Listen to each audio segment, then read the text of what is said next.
and I will defeat whoever I have to defeat. Jon, what do you have planned in July? Bro, I got you in July. I'm ready when you are, buddy.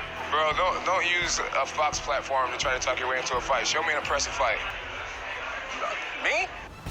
And the defeated Lionheart Smith, wow, continues his rise to the top. Do you believe you will fight Jon Jones next for the light heavyweight title? I do. I'm the man to beat Jon Jones.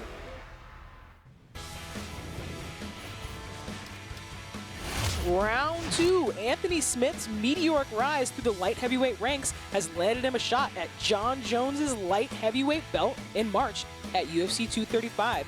Chael, is the Bones versus Lionheart matchup the right one to make here?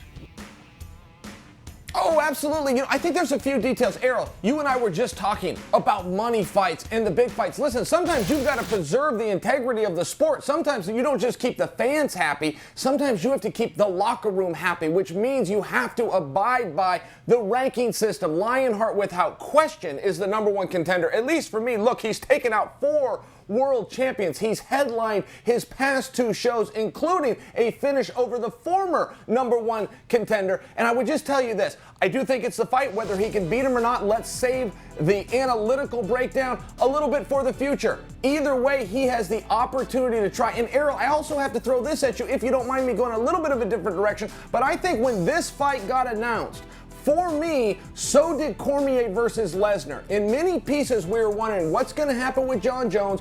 Is this Lesnar thing real? Where's Cormier going to go? You don't seem to be able to say Jon Jones in the last 2 months without saying Daniel Cormier. Now, all of a sudden, there is a new narrative. Now, all of a sudden, you can say Jon Jones opposite Anthony Smith, which would lead you to believe perhaps those pieces of the Lesnar rumor versus Cormier are a little more true than some people have thought. Wow, so that's fascinating because I actually took it the complete opposite way, which is all we heard was Cormier-Lesnar March 2nd. Now we're not getting Cormier March 2nd. Why is that, Chael? So I actually feel like there's more to that story, but this particular round isn't about Cormier or Lesnar. It's about Anthony Smith versus Jon Jones. And Chael, I have a confession to make. I'm a bit of a romantic. I like a good story. And, you say that he was the clear-cut choice. I would argue Corey Anderson has just as, as strong of a resume over his last 3 fights as Anthony Smith does. He's 3-0 in his last 3. Anthony Smith is 3-0. If you look at the strength of opponent,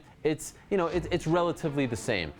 However, there's a great story to be told here. Anthony Smith is a journeyman. Anthony Smith has 13 losses on his record. A lot of people consider Anthony Smith this fresh face. This guy, as you know, has been around the sport for a long time. He's bounced around organizations. He's fought them all. He's lost to them all. I mean, he has had a tough go. In fact, he started last year coming off a loss to Thiago Santos. He was my comeback fighter of the year, my most improved fighter of the year because of what he did since moving up. But I love the story of this guy who has double-digit losses going up against the great Jon Jones. And it almost seems poetic in a way that if Jon Jones was to actually lose a fight, Chael, why not against Anthony Smith? I mean, his name is Anthony Smith, Chael. It's as vanilla as it gets. You know what I mean? It's the true David versus Goliath story.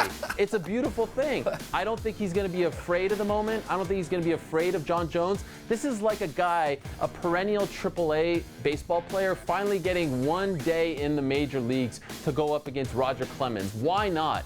Go shoot your shot, Anthony Smith. It's a great fight. It's a great story. And to me, I love if they can package this the right way. It's beautiful. It's Cinderella. It's truly Cinderella. I must say, I didn't fully get the relevance to your reference to his name of being Anthony Smith. I didn't fully get that. I'm going to work on that one, though. I'm sure that's me, not you. I do want to correct you on one thing, though. When you were comparing him with Corey Anderson, Corey, who's a fantastic fighter, has done some very great things. When you're talking about common opponents and who has the argument, number one, Ariel, this is people miss this all the time, but it's no different than the wrestling business. It's not about who the opponent is. The strength of you comes about your placement on the card. Anthony Smith has been the main event for his last 2 fights. Do not think that the comparison of opponents. I'll remind you, Dominic Cruz took on Demetrius Johnson, which I tell people that they go, oh my gosh, what a super fight. No, it wasn't at the time. Things look better with time. Anthony Smith and his placement on the card is very relevant to the argument, of which I don't even need to argue because I've already won, because he is officially the number 1 contender. No, I see what you're saying.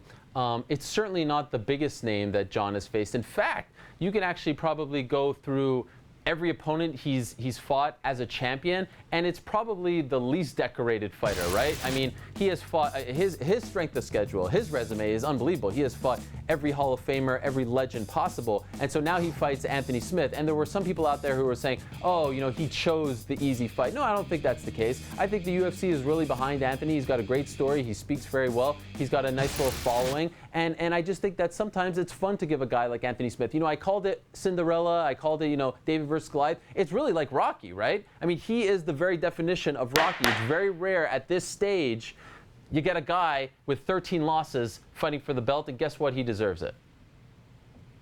Yeah, and not all about Anthony here. Jon Jones deserves a lot of credit for accepting.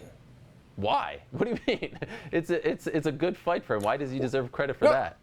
No, excuse me. No, I don't see it that way. What I'm saying is so many times we're seeing these champions that are going, I want the money fight, I want the big fight, I want the Lesnar fight, give me Cormier at heavyweight. Instead, Jon Jones goes, look, you want to look at the rankings? Fine, sign me up. Okay. He deserves credit for that. Okay, fair enough. Yes, he does. For more Ariel and the Bad Guy, sign up now for ESPN Plus.